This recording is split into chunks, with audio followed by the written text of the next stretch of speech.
Sejatinya dalam kehidupan ini tidak terlepas dengan radiasi.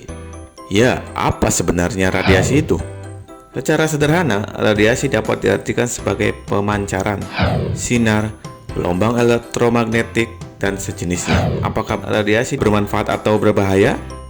Itulah beberapa poin yang dibahas dalam buku berjudul Dua Sisi Mata Pisau Radiasi karya Khairul Huda. Buku yang ditulis oleh lulusan Teknik Nuklir UGM dan Kyoto University ini terdiri dari 6 bab. Terbit tahun 2018 yang mencakup pengertian radiasi itu sendiri dan juga sumbernya, mengenal radiasi pengion dan non-pengion, manfaat radiasi dalam kehidupan sehari-hari khususnya untuk bidang kesehatan dan industri, serta efek radiasi bagi manusia dan lingkungan. Ada sisi yang menarik di beberapa pembahasan buku setebal 111 halaman ini, terbitan dari Dinaker tersebut. Di antaranya radiasi yang dikaitkan dengan aplikasi di bidang kesehatan dan industri.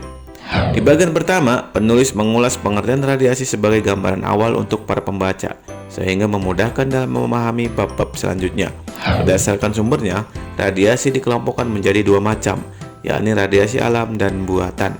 Setelah membaca bab pertama tersebut, mungkin bagi para pembaca yang masih awam dengan radiasi akan terkejut karena dalam kehidupannya selalu bergelut dengan dunia radiasi, baik yang alamiah maupun yang buatan.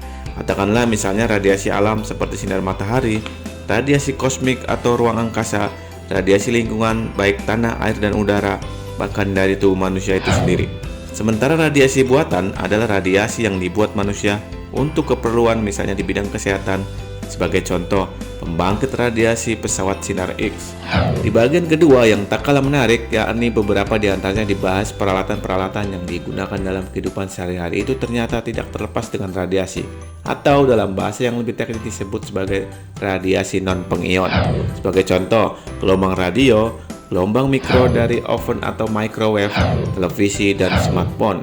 Khusus untuk oven dan smartphone dibahas di halaman 30-31. Pada bagian ketiga yang sedikit lebih teknis, yakni dibahas tentang radiasi pengion dan dilanjutkan dengan bagian keempat, interaksi radiasi pengion dengan materi. Di bagian kelima, pokok bahasan menarik yang perlu diketahui para pembaca yaitu terkait aplikasi radiasi di bidang kesehatan dan industri. Sementara di bagian akhir tentang efek radiasi pengion dan proteksinya. Ini juga perlu diketahui pembaca sebagai pengetahuan agar bisa memberikan banyak ruang perspektif yang seimbang antara positif dan negatifnya. Satu pokok bahasa yang tak kalah pentingnya adalah sebagai penutup di dalam buku ini juga dibahas terkait badan pengawas yang menangani soal radiasi di Indonesia.